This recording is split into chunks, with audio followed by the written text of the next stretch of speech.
Anyway, folks, today it's time for another lesson in democracy. When last we spoke, I explained how I think that we should go to direct democracy, that we should just get rid of the politicians, get rid of the legislature, and just decide these things ourselves. Just that simple. Everything, in a sense, it would be government by poll. Like, I can't think of a good reason why the government should ever do anything other than what the people want. We don't need them as some sort of authority figure telling us what's good for us and what isn't. We could just get rid of the politicians, and a bill comes up, and instead of going to the legislature, it just goes to the people. Now, for those of you who don't read my blog, you might be wondering, how would all this voting happen? And it would be very simple, because there is already a network of extremely secure terminals that let people make choices and register them all over the world, and it's called an ATM. There's ATMs absolutely everywhere. They're more than capable of getting you to, letting you choose from options on the screen, and that's all voting is. So, yeah, we just get the ATM network to also be the voting network.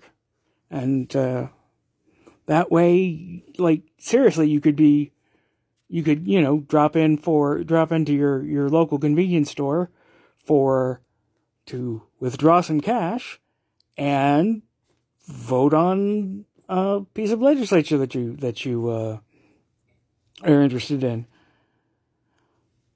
That means that what happens in the government will be directly the result of the will of the people. And I dare anyone to give me a reason why that would be bad. Like, yes, we'll still have a constitution, obviously, so there are things that the government can't do, even if we tell them to. But other than that, just the will of the people is what the government does.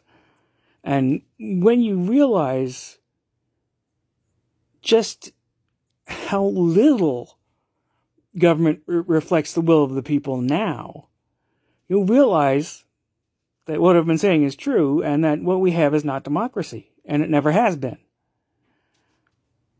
It's been a farce this entire time. So yeah, you go to the ATM, vote on the legislation you care about. This means that things will be decided essentially by the people who are actually interested in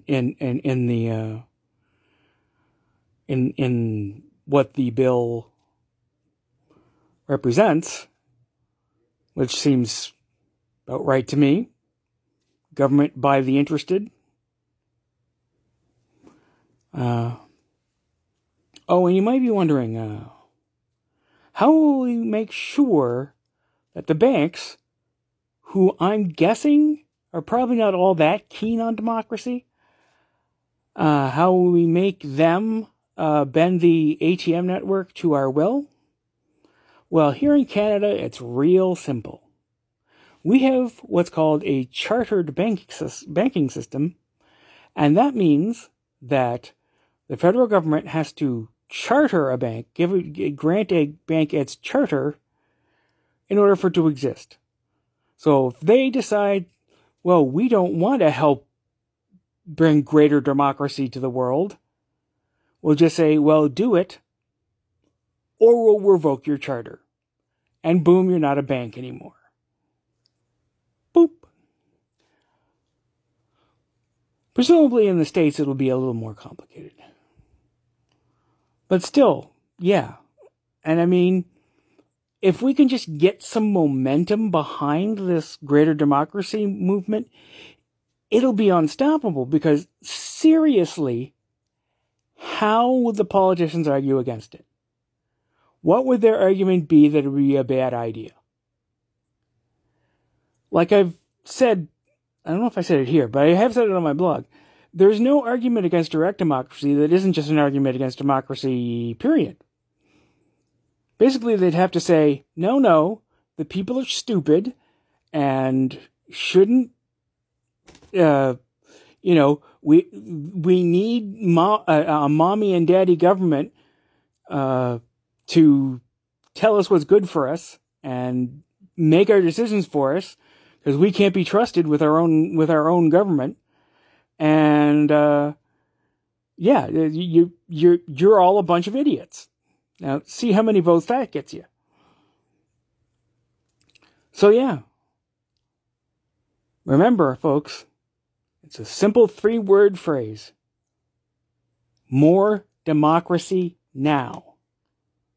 We have not had true democracy yet. We need greater democracy, and we need it now. We need to get the politicians out of our goddamn way and stop pretending like we need these idiots to make our decisions for us. We can make them ourselves, and we will no doubt do really dumb things with that power, and then we'll learn, and we won't do that again. It's really just a matter of growing up, being adults, and making our own decisions. We need to move out of mommy and daddy's house and start having a government that is truly of the people and for the people. Right now, the only people the government is for are the goddamn billionaires. That won't be a problem if we go with direct democracy. I guess that's all for me for today, folks. I will talk to you nice people again tomorrow. Bye-bye.